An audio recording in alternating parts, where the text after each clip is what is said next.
Karena magnetnya selain Argentina dan Brazil, Amerika benar-benar membuktikan diri sebagai tim yang layak diperhitungkan bahkan di level dunia, nggak cuma Copa America. Karena ini tadi gue bilang ke jalur emasnya dia tuh bisa setelah Copa America dia kan tuan rumah Piala Dunia 2026 juga kan. Jadi mengorbitkan pemain-pemainnya juga untuk menjadi generasi emas menuju Piala Dunia sih kalau gue bilang.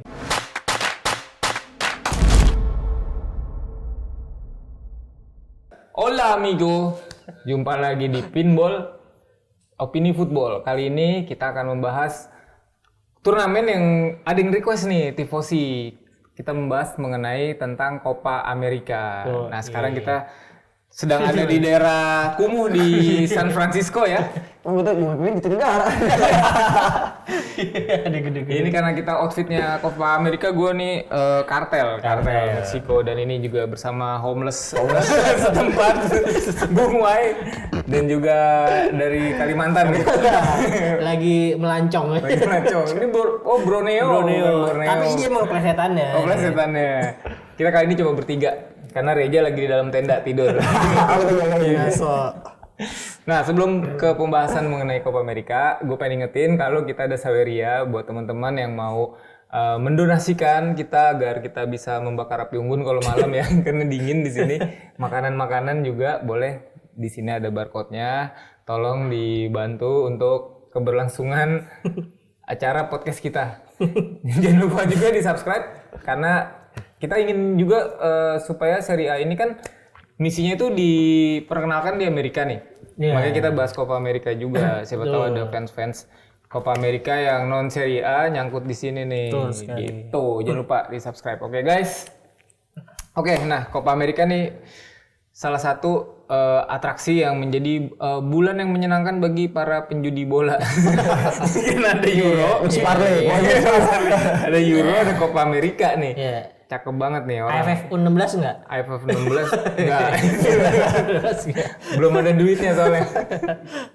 Nah, ngomong-ngomong di Copa America itu ternyata kalau disangkut pautkan dengan Serie A, ada 21 pemain Serie A yang sekarang lagi berlaga di USA untuk Copa America gitu. Nah, jadi contohnya nih, pemain terutama pasti paling banyak di Argentina ya dia. Argentina. Coba dari Argentina nih karena Argentina banyak Internya nih. Ya, di Inter ada Lautaro Martinez sama Carboni ya, walaupun Carboni masih di unit Monza. Terus di Fiorentina tuh ada si Martinez Quatra sama Nico Gonzalez. Nah, tapi ada satu lagi di Roma yaitu Lianzo Paredes. Ada lagi nggak sih selain itu? 5 doang ya? 5. Terus di Inter juga ada si Sanchez masih main di Chile. Ya? Iya, dia masih bandel banget emang. Si Sanchez ini kalau di Chile masih, karena dia seperti sosok Bambang Pamungkas ya di Indonesia, masih dimainkan. Dan juga di Peru ada Gianluca Lapadula, naturalisasinya Peru. Tapi dia emang punya muka-muka Latin juga sih, emang dia punya. Ada dia. Ini juga kan darahnya juga bukan full naturalisasi beneran kan, emang punya darah Peru. Karena Lapadula juga di Peru juga capsnya juga lumayan ya. Udah 34 caps kalau nggak salah ya, maksudnya ralat kalau salah ya, 34 caps. Dia juga mencetak 10 gol juga buat Peru. Dan di Copa Amerikanya Lapadula ini udah mencetak 4 gol 1 assist, maksudnya di gelaran Copa Amerika sepanjang Copa Amerika yang dia main di Peru. Dan di Kanada juga ada Tajon Buchanan. Dan menariknya di pertandingan kemarin, di pertandingan pertama itu ada Argentina lawan Kanada ya, di mana ya Argentina datang ke Copa ini sebagai dia juara bertahan juga sih. Ya, juara bertahan. Copa juga kan juara kan ya, juara bertahan Copa sama juara Piala Dunia juga kan. Jadi memang sangat sangat kalau ini 3 juara dia jadi. Satu lagi finalisimo lawan Italia. Ya, saya sangat dikdaya lah melawan Kanada yang pemainnya memang belum sekelas Argentina secara individual ya. Nah, kemarin Tajon Buchanan yang gua sering minta ke Inzaghi dimainin di kanan. Di timnasnya dia dimainin kanan karena di kirinya juga ada si Alphonso Davies. Nah, tapi dia agak lebih ke depan juga sebagai right midfielder gitu, nggak sebagai back juga. Nah, ini gue ngelihat lumayan lah ya, lumayan dia banyak impactnya, pergerakan dari sisi kanan, bahkan ketika ada dari kiri di crossing juga dia ikut masuk ke depan juga. Jadi memang gue rasa sih untuk menggantikan Dumfries sudah bisa lah, jadi Dumfries dijual aja, dia kan jadi starter di Inter musim depan. Tapi yang menarik lagi, ya Martinez Lautaro nggak menjadi starter memang di pertandingan kemarin, tapi cetak gol di menit akhir. Nah, gue ngelihat kemarin, gue awalnya cuma ngelihat ini ya formasi gitu di iya. startingnya atau gimana? Messi main di tengah sebagai false nine. Nah, gue kira itu cuma di di secara kertas, tapi ternyata di permainan juga seperti itu perannya kemarin.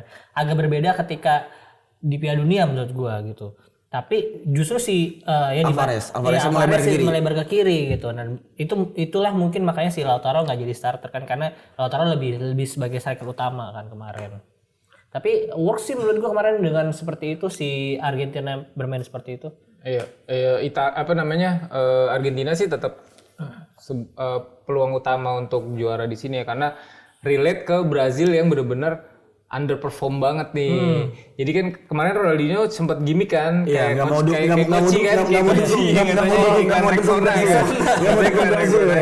ternyata kejadian beneran, pemain Brazil tuh bener-bener flop banget di sini, terlepas dari menyangkut ke Serie A-nya. Ada beberapa pemain Juve juga kan yang di Brazil, dan nggak seperti biasanya AC Milan yang ada banyak pemain Brazil, sekarang nggak ada. Lanjut ke pemain Serie A, mungkin gue lanjut ada di Genoa, ada Joan Vasquez-nya Meksiko. Lalu kemudian di Venezuela ada yang baru promosi Osorio ya dari Parma. Gitu. Terus recap sedikit mengenai match kemarin. Sebagai Milan yang main di US kan perform banget tuh Pulisic. Iya, 1 gol 1 assist ya. 1 gol 1 assist, dan kemudian ada Yunus Musa, dan ini gue lihat sih kalau menurut gue ya, Amerika nih memang lagi merancang jalur emasnya dia seperti Indonesia ya. Jadi maksudnya pemainnya banyak yang diproyeksikan ke liga-liga yang memang punya kepentingan beneficial nih bagi mereka. Karena kan Serie A juga mencari market di Amerika kan, dengan sebagai pasar yang paling menguntungkan. Terus juga bahkan pemilik-pemilik dari Amerika Utara, dari Amerika dan Kanada, kita tahu di Serie A ada 6 klub yang dimiliki sama Amerika, plus satunya si Kanada. Yang Kanada si siapa ya? Genoa apa Cagliari gitu. Pokoknya ada satu yang kepemilikannya tuh Kanada. Jadi memang jadi menarik nih Copa America untuk dibahas. Kalau menurut lu, wah ini Copa America ada mungkin kelebihan dan kekurangannya dibanding, karena sekarang berbarengan dengan Euro kan. Euronya main malam, terus kemudian disambung pagi dini harinya nih lagi berangkat ke kantor. Orang-orang tadi yang para penjudi nih lagi seneng nih, dia mereka begadang nih. Menurut lu kurang atau plus minusnya gimana nih sih Copa America di mana? Kelebihannya satu yang tadi lu bilang. Ini bagaikan ajang yang sangat dinantikan para penjudi. Karena dari beberapa kualifikasi ya, misalnya Euro main jam 8, jam 11, lanjut jam 2, abis itu paginya ada Copa America. Jadi running terus. Tapi kekurangannya itu tadi, Copa America mungkin kurang mendapatkan ditonton oleh sebagian besar pecinta sepak bola, karena kan kita tahu di jam kerja ya, di jam 8 pagi, di jam 6 pagi itu ya kekurangannya di situ aja sih. Tapi kalau dilihat dari secara segi permainan, dari segi ini ya Copa America juga masih menyajikan ini, bahkan bisa gue bilang tim-tim di Copa America justru hampir mayoritas ya itu bermainnya malah lebih tim-tim yang bermain di Euro. Karena tadi gue pernah bilang di Euro itu hanya beberapa tim yang sudah perform, Jerman dan Spanyol. Tapi kalau di Copa America tuh semua tim itu sudah melakukan penampilan yang sangat bagus. Bahkan Costa Rica aja bisa menahan Brazil 0-0. Dan Venezuela juga perform juga. Bahkan Bolivia juga meskipun kalah juga permainan juga bagus juga ya. Tidak ada margin skor dengan di atas 3 gol ya. Dan itu menurut gue ya sebenarnya kalau misalnya kalian pada libur atau yang kerjanya di shift malam atau yang di retail ya, itu mungkin bisa jadi referensi juga buat nonton Copa America. Apalagi kan kalau di Euro itu inilah mungkin ya ini masa-masa terakhirnya Ronaldo, tapi di Copa America juga ini adalah masa-masa terakhirnya Messi. Karena mungkin setelah era Messi dan Ronaldo sudah habis, kita nggak ada tahu nih siapa nih GOAT selanjutnya nih. Karena menurut gue ya belum ada lagi yang selevel dengan dia berdua. Karena magnetnya selain Argentina dan Brazil, Amerika benar-benar membuktikan diri sebagai tim yang layak diperhitungkan bahkan di level dunia, nggak cuma Copa America. Karena ini tadi gue bilang ke jalur emasnya dia tuh bisa setelah Copa America dia kan tuan rumah Piala Dunia 2026 juga kan, jadi mengorbitkan pemain-pemainnya juga untuk menjadi generasi emas menuju Piala Dunia sih kalau gue bilang. Ya, gua setuju juga sama Bang kalau bahas Amerika ya. Dia ini udah membangun pondasi pemain dari beberapa tahun terakhir ya. Mungkin hanya menyisakan pemain senior itu mungkin tim Rem ya, yang bermain untuk Fulham itu sudah lama banget ya. Dan dia masih menjadi komando di lini belakang. Kalau kita lihat dari penjaga gawangnya aja udah Matt Turner, lalu di belakang masih ada Timothy Weah, lalu masih ada tim Rem sendiri, lalu ada juga Depan Kaptennya tuh ada Adams, Balogun ya ada Taylor Adams di gelandang, lalu masih ada Giovanni Reina yang anak legenda dari USA juga, Claudio Reina. City Ya, lalu ya depannya ada Florian Balogun ya, ex Akademi Arsenal yang menjadi tulang punggung utama, Yunus Musa, Weston McKennie, dan tentunya Kapten Amerika ya, Christian Pulisic. Bahkan Sergio Des lagi cedera kan nggak dipanggil. Sebenarnya dia nambah juga pemain yang pernah main di Serie A sih. Ada lagi satu lagi sih, ex Roma. Bradley. Brian Reynolds. Renault tahun berapa? Main di sekarang nih. Era Fonseca enggak. 16 ya, 16. Era Fonseca itu. Sama tuh itu Michael Bradley juga kan yang botak. Oh, itu dulu. Bradley yang botak. Itu kaptennya Amerika dulu. Sementara nggak lupa di Uruguay masih ada perwakilan juga, ada Matias Oliveira, back terus sama Nathan Nandes dari Cagliari. Kemudian Brazil yang nanti kita bahas sedikit itu ada menyumbang Danilo dan Bremer dari Juve, dan kemudian ada Ederson dari Atalanta. Kemudian El Cartel Colombiano ada John Lucumi sama Yerry Mina. Ini dulunya back ya. Back ya. Kayak gitu. Nah, terus kalau tadi kita singgung Brazil ini bisa ditahan sama CRC ya, Karika. Makanan khas Wonosobo. Minuman kan yang botol kecil, gelas kecil kan. Iya. Sama Costa Rica bisa seri. Tadi melanjutkan yang apa kata Ronaldinho. Lu ngeliat Brazil performanya di Copa America gimana? Kalau idola lu sendiri, kalau tim lah, bukan idola sih. Maksudnya lu dukung siapa sih di Copa America ini? Di manapun ya, di pertandingan apapun, gue sih selalu dukung tim yang banyak main internya. Berarti Argentina di sini. Kalau ini jelas Argentina ya. Ya kalau ngomongin Brazil dikit, memang Costa Rica kan musim lalu 2022 juga ikut Piala Dunia kan ya? Yang sebelum Jepang bukan sih? Pertama kalinya dia lolos Piala Dunia di Jerman sama Spanyol, 2006. Jepang kan itu. Ya kan? Yang 2022 kemarin segrupnya. 2002 dia juga lolos Costa Rica, satu grupnya sama Brazil. Iya, yang Brian Ruiz kan waktu itu. Enggak, 2002 itu masih zamannya Paulo Wancop ya. Oh iya, Wancope. Ya. Cuman kalah sama Brazil 5-2 gitu. Iya, kalau lihat gua enggak menonton pertandingannya, tapi lihat dari statistiknya memang di sini Brazilnya memang bukan Brazil yang biasa kita tahu lah ya. Memang mereka punya kreativitas banyak, dari ada Vinicius Junior, terus mantan main Milan juga Lucas Paqueta juga lagi rising juga. Tapi mereka kayak kurang sosok yang punya selain target pen juga yang leadership di lini tengah gitu. Leadership yang disinggung. Ya, yang di lini belakang mungkin ada Militao, terus masih ada Danilo juga kan. Di lini tengah ke depannya tuh mereka tuh kayak main-main muda, dan ya gua sih masih ngeliat Vinicius sama Rodrigo masih bocil menurut gua. Belum bisa mengangkat timnya secara ya mungkin di Madrid mereka beda lah, ada Modric segala macam. Nah, ini di Brazil ini nggak ada yang seperti Modricnya gitu menurut gua sih. Kalau seberapa krusialnya pemain-pemain Serie A di Copa America nih? Kalau di Euro kan kemarin kita udah bahas juga tuh pemain-pemain Serie A yang main di Euro. Kalau di Copa America, kalau menurut lo memegang peranan penting nggak, atau tetap misalnya liga lokalnya Amerika tuh karena lebih kulturnya lebih Latin tuh sebenarnya pengaruhnya sebesar apa sih pemain-pemain Serie A ini? Kalau di yang gelaran sekarang ya, menurut gue itu pemain Serie A itu yang paling berpengaruh di Copa America itu di tim Amerikanya sendiri. Itu di Amerika sendiri. Hampir itu starter semua. Iya, karena kalau di Argentina lah ya, sekelas Lautaro aja yang di Serie A aja tuh notabene-nya top scorer aja di Argentina tuh cadangan.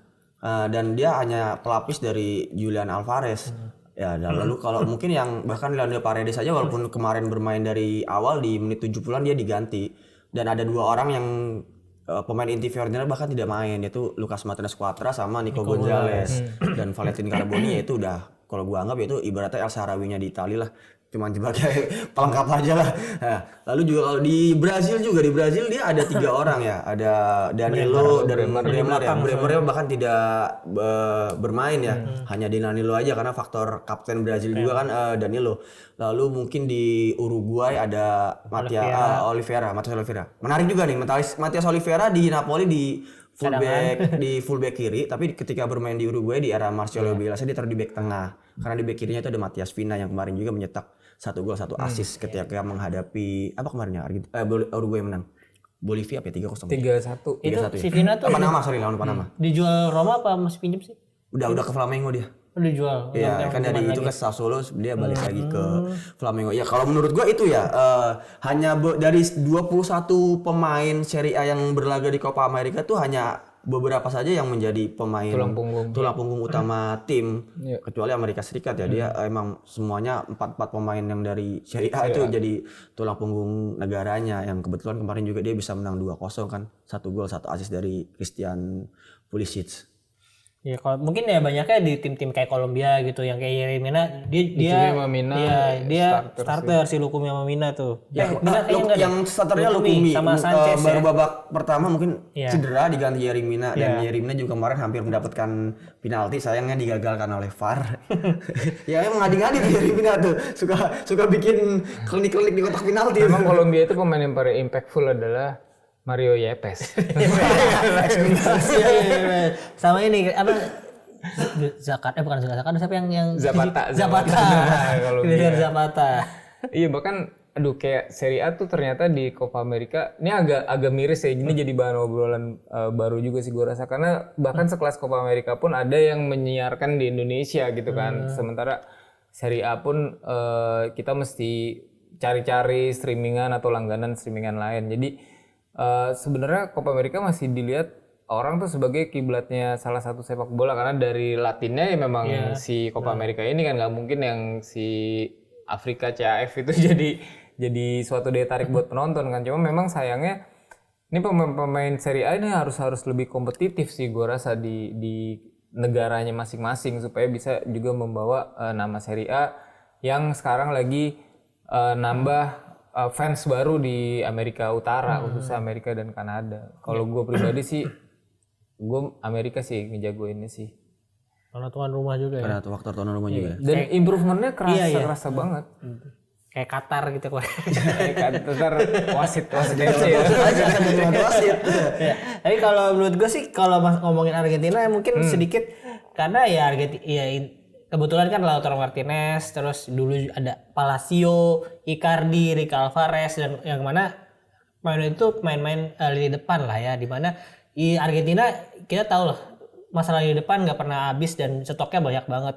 Batistuta, terus Crespo, Julio Cruz. Terus ya kalau di Serie A ya, kalau di luar Serie A mungkin ya Kun Aguero, terus ya Messi mah udah Gonzalo Higuain undebatable lah kalau Messi. Makanya mungkin karena udah kita karena main depannya pada numpuk gitu.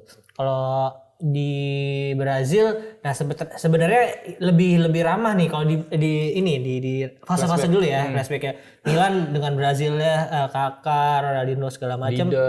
Itu jadi tulang punggung Brazil di timnas gitu. Nah sekarang mungkin ya Brazil pemain-pemainnya banyak main di Liga Brasilia itu sendiri, sama ya di tim-tim besar kayak ya cuman paling Madrid, Barcelona gitu-gitu. Ya kayak sekarang Endrick tuh yang main Madrid kan, yang main muda itu. Jadi kayak jarang yang bakal ke Serie A lagi kayaknya. Terakhir ya mungkin Gabigol yang main potensial dari Brazil ke Inter, ke Italia gitu. Dari Palmeiras dia apa Flaming ya? Bukan. Lupa gue, Santos kalau nggak salah deh. Oh Santos ya. Sama kayak Subasa. Tapi ini ya, tapi sadar gak sih maksudnya Inter sama Milan itu kalau dari Amerika Latin tuh kalau misal pemain Argentina pasti dia kiblatnya ke Inter.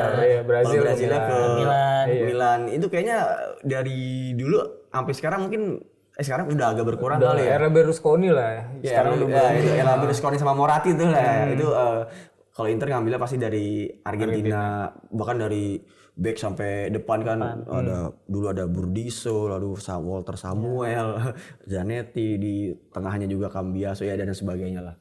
Ya menariknya di situ aja sih. Cuma kalau lu Copa America dukungnya sih. Gue kalau dari dulu Copa America itu nggak pernah jagoin Argentina sama Brazil. Gue jagoin Uruguay. Oh, nggak Chile. Gue sempet Chile tuh. Gue Uruguay. Chile pas lagi naik ke Salah Zamorano seru sih. Oh, Sanchez Vidal gue sih. Nggak tahu ya, gue sih itunya lebih ke Uruguay. Jadi ketika era-era Diego Forlan dulu ya. Diego Forlan, Cavani. Ya karena gue gue sih sebenarnya pas ngelihat Forlan itu ya gue udah wah ini pemain bagus nih pas di MU ya. Meskipun dia cadangan ya. Wah ini bagus nih, kayaknya bagus. Tapi pas dia pindah ke Villarreal dibuktiin. Di Villarreal bagus, lalu pindah lagi ke Atletico bagus. Nah, gue udah wah, Forlan mana negaranya? Uruguay. Nah, gue nonton. Ternyata banyak pemain yang bagus-bagus juga di Uruguay. Macam daerahnya dia. Iya, bahkan yang di Serie A juga pemain-pemain dari Uruguay ternyata banyak dari dulu ya kan. Recoba. Iya, ada Alvaro Recoba, ada Gonzalo Sorondo, ada Paulo Montero. Lalu ada Javier Sevanton, Zalayeta. Dan yang Fabio kesini-sininya Carini. ya, aduh itu yang ditukar sama ini ya. Makadavaro. Ya, yang kesini-sini ada Bentancur yang main di Juve, lalu ada Walter Gargano dari Napoli ya dan sebagainya lah. Tapi sebenarnya kalau kita ngomongin ya mungkin tim-tim bukan tim besarnya itu sebenarnya banyak ya selain di Copa America tahun ini banyak banget pemain Amerika Latin yang menonjol di Serie A-nya ya. Maksudnya di Udinese kayak ya Sanchez siapa yang tahu sih dulu sebelum dia di Udinese gitu. Ya. Ya kan. Terus banyak lah yang orbit sama banyak dari Amerika Latin itu ya. Dari ya Chile sama Kolombia ya. Apalagi Kolombia dulu yang kemarin itu ya era-eranya ada Dufan Zapata, Luis Muriel, Paulo Armero, Walter Zuniga, Freddy Guarin. Ya maksudnya Cuadrado juga. Maksudnya itu pemain-pemain yang bermain di Serie A-nya juga bagus, bahkan sekelas Armero sama itu aja kan bermainnya di Udinese. Udinese yang banyak sih. Iya, Udinese. Kalau di back wing kirinya Paulo Armero dan di kanannya kan Isla kan di Chile. Lalu ada juga masih nama-nama seperti Gary Medel di Chile. Ya, yang sebagainya bahkan ya seperti itulah. Paraguay sih yang menurut gua yang ada kemunduran itu Paraguay. Karena di yang Copa America sekarang aja dia hanya mengandalkan Enciso ya pemain Brighton. Bahkan kan kita kalau dulu kita tahu Paraguay strikernya ada Roque Santa Cruz. Lalu Santa Cruz udah pensiun muncul lagi Oscar Cardozo. Nah, dan lalu ada Wilmar Barrios dan sekarang udah nggak ada lagi menurut gue Paraguay bahkan negara-negara yang seperti Venezuela, Bolivia itu sekarang malah lagi bagus grafiknya di beberapa tahun terakhir seperti itu. Tapi kalau Copa America sebenarnya tuh gue nggak tahu yang tahun ini atau yang sebelum-sebelumnya ya. Maksudnya tahun ini kayaknya lebih banyak pemain-pemain muda potensialnya gitu ya dibandingkan di Euro juga banyak, cuman banyak yang nggak dipakai juga kan kayak kalau Palmer belum dimainin sama sekali, Zirkzee belum sama sekali. Tapi kayaknya yang di musim ini tuh banyak pemain-pemain muda yang ya terutama dari Brazil gitu lah yang potensial gitu. Berarti Brazil, Argentina, ya negara-negara Kolombia juga ada kalau nggak salah banyak. Kalau Argentina sih dia hanya memanfaatkan pemain-pemain yang kemarin berada di Piala Dunia. Pakemnya hanya itu aja, nggak ada yang dirubah. Paling kalaupun berubah kalau ada yang cedera ya Alvarez diganti sama Lautaro. Ya paling hanya seperti itu. Kalau untuk di tengahnya udah nggak ada perubahan. Paling perubahannya ya di antara Enzo sama Paredes aja tuh kalau misalnya diganti-gantian. Kayak kemarin aja kan yang main kan McAllister, Paredes sama De Paul. Gitu aja sih. Oh, yang ini justru ada yang paling tua yaitu Claudio Bravo. Kalau nggak salah inilah musim kiper. Iya, musim ke-20 dia di timnas ya. Maksudnya dia dari 24 udah main di timnas. Sekarang kayaknya ini musim terakhirnya katanya di Chile. Dia masih jadi kiper utama. Oke lah. Jadi memang Serie A lebih pinter di scouting sih kalau gue bilang, ngambil dari pemain-pemain Amerika Latinnya dia bisa mengorbitkan bahkan sekelas striker si Udinese tuh si Amoroso kan bisa jadi top scorer juga di Serie A. Masih Amoroso. Walaupun sebenarnya di timnasnya juga istilahnya ya pemain kayak gini mah banyak di negara gua lu nggak kepake di timnas. Sayangnya sih baru seperti itu. Cuma ya sekian dari pembahasan Copa America. Kalau gua rasa nanti mungkin karena sekarang masih stage awal ya, masih baru pertandingan pertama ya. Mungkin nanti di perempat final, semifinal baru akan mengerucut ke negara-negara tadi dan gua akan sangat menunggu kiprahnya Amerika sih sejauh mana, apakah bisa sampai final. Mudah-mudahan dia berapa itu cuma 3 apa 4 sih? 4. Tapi 16 tim doang. 16 karena 6-nya tambahan dari CONMEBOL. CONCACAF. Jadi dia 2 CONCACAF CONMEBOL gitu ya. Iya, CONMEBOL. Oke, kalau menurut Tifosi gimana? Apakah ada pemain dari Copa America ini yang kalian ingin ambil di klub Serie A atau pantas buat memperkuat klub Serie A? Silakan ditulis di kolom komentar. Jangan lupa juga nyalakan loncengnya dan juga subscribe. Lalu juga di follow akun Instagramnya kami di @pinsport.com untuk berita-berita terup to date. Sekian, terima kasih udah menonton episode ini. Gua Bara. Gue Aldi. Bye. Sampai jumpa di episode selanjutnya. Bye bye, ciao.